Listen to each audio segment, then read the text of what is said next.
আজ 16ই এপ্রিল 2025। আমার সোনা মায়ের 1 বছর পূরণ হলো। এখন দোকান থেকে মাখা নিয়ে নিলাম।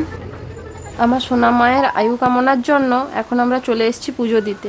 আমরা আজ পুজো দিতে এসেছি বাসুলি মায়ের মন্দিরে। তো তোমরা যারা যারা এই মুহূর্তে আমার ভিডিওটা দেখছো, তোমরাও মায়ের দর্শন করে নাও। আমার বাপের বাড়ির থেকেও আমার মা, কাকিমা, ভাই ওরাও এসছে পুজো দিতে।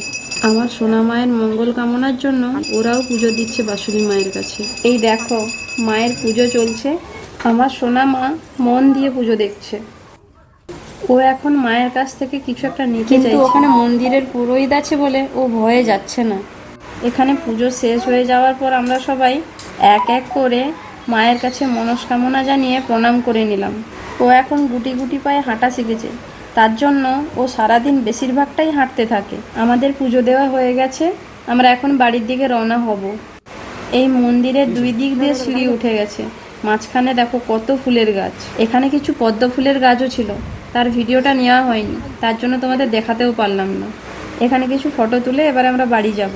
আজকে আমার 3 জনকে কেমন লাগছে তোমরা সবাই জানিও, কিন্তু তোমরাও আমার সোনামাকে খুব ভালোবাসা দিও আর আশীর্বাদ করো ও যেন মানুষের মতন মানুষ হয়। এই বলে আজকের ভিডিওটা আমি এখানেই শেষ করলাম।